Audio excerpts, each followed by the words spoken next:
Welcome back, everyone.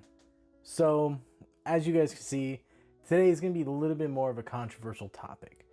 And by that, I mean we're going to be talking about the difference between control and stacks.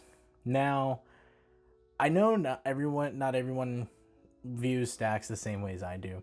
I know not everyone views control the same way as I do. So, we're gonna start with the boogeyman in the room. What is stacks? Well, Stax is an archetype within Magic where the entire goal is to basically grind your opponent's resources to a halt. By that I mean through ways of resource denial, as well as ways of, stopping them from casting spells. And how typical Stax decks do this is through permanents that affect the board state, either permanents such as Winter Orb, or other permanents like Null Rod. And what it does is it creates a board state where it either locks players out of completely playing the game of Magic, or it just puts a giant target on the Stax player's back, which normally, in my position, that's usually the case. Now, before we get into the rest of this video, I just want to give a quick history of Stax as an archetype within Magic, because I think it's got some of the most interesting history. Now, Stax has been around since Alpha with the printing of Winter Orb, which, it's probably one of the most recognizable Stax pieces in the game of Magic. I'm going to post the salt score. I don't have it memorized off the top of my head, but I do believe it's one of the highest, highest rated salt cards, at least within EDH Rec standards. I believe it's it's in that top 5 at least. I might be wrong, but we're gonna double check and we're gonna put it up there for you. But anyways, and so starting back with Winter Orb, and then it didn't really get the name Stax until the card Smokestacks, which when Smokestacks first came out, basically it's a 4-mana artifact that says, beginning of your upkeep, you put a counter on Smokestacks, and then at the beginning of each player's upkeep, they have to sacrifice a number of permanents equal to the number of counters on Smokestacks. So, resource denial. That's kind of where the whole Stax got its little, basically it's got its nickname through that, as well as becoming more of a resource denial based archetype, rather than just tapping creatures down and not letting them untap, or tapping lands down, not letting them untap. Now you're forcing the removal of, lands and creatures. So, that being said, let's talk about control. So, how control typically works.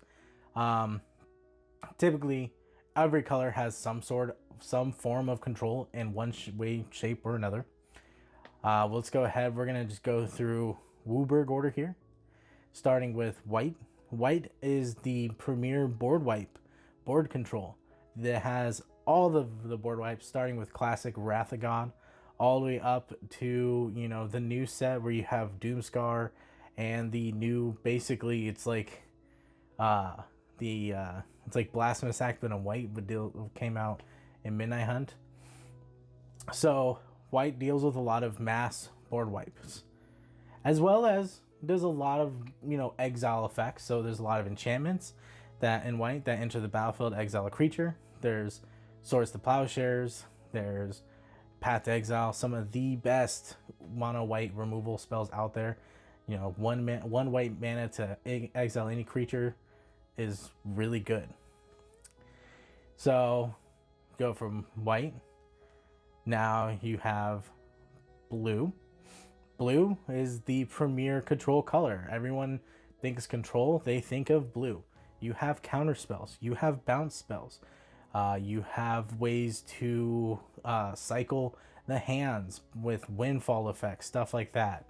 So blue is there as this typical no player. Blue wants to basically sit back, wait, and play more reactive than proactive, at least on blue. But if you're playing blue control, you're playing more reactively than proactively. Then you go into black. Black has got hand attack, thought seize, duress. The list goes on with all the ways black can force you to discard. As well as black runs all the really good removal spells. You have Tragic Slip, you have Go for the Throat, you have the newest one in Innistrad. I can't ever remember these cards off the top of my head because they're brand new. But you have so much creature removal and spot removal in black and hand attack in black and even some board wipes. Damnation, Toxic Deluge. Yeah, you pay some life, but you get around indestructible. Then going into, you have red. Yeah, red's after that. So you have red. A lot of damage-based removal. So you're going to have a lot of, lightning bolts. Ways to board sweep, dealing a bunch of damage, chain reaction, and probably one of the best board wipes in red, Blasphemous Act.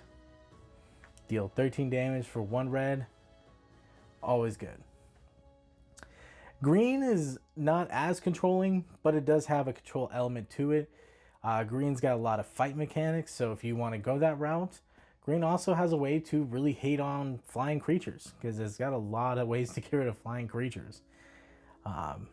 Green also tends to play a lot more of the protective spells, so ways to protect itself from the blue players, the black players, stuff like that.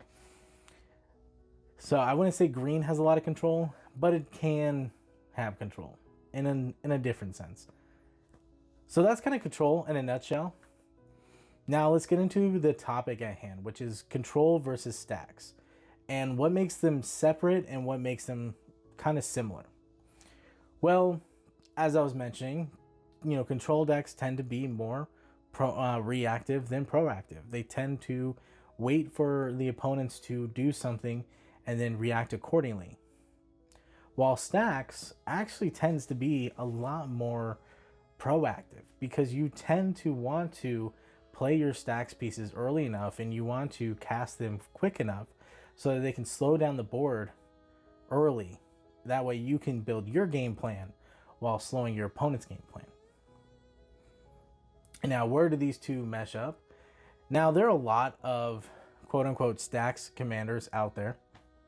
Urza being one of them. Grand Arbiter being another one. Brago is a big one as well. I've even seen some, non-blue, non-white stacks lists. Splashing white. I've seen Marith, the elemental beast. I've also seen mono red stacks decks in Commander using the little goblin dude. He's gonna Zozu the Punisher. Yeah, we figured it out without even thinking about it. Well, kind of did. Anyways, we have mono red stacks I've seen. So they're there, and they're different type of stacks. They're more punishing you for playing your lands, but still type of a stack. I've seen Nath the Gill Leaf built as a stacks commander. So it's there, and I understand why people don't like playing against it. My ultimate thoughts when you go stacks versus control. Truth is, I'm a stacks player myself. I play stacks. I don't always play it. If you guys have watched the streams, you probably have not seen. I've probably played one stacks piece on stream, which was in my Marith deck.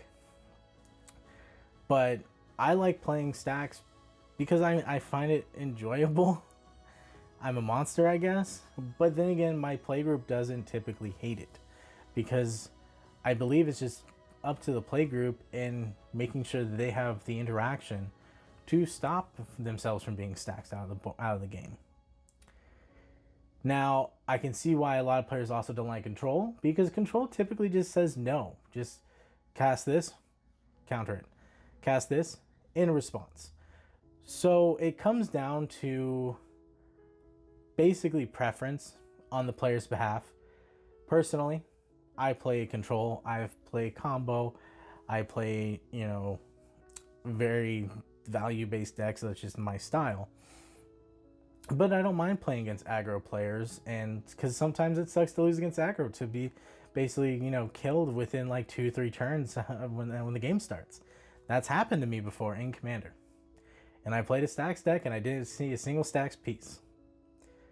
But anyways, I want to know what you guys think down in the comment section below. Let me know.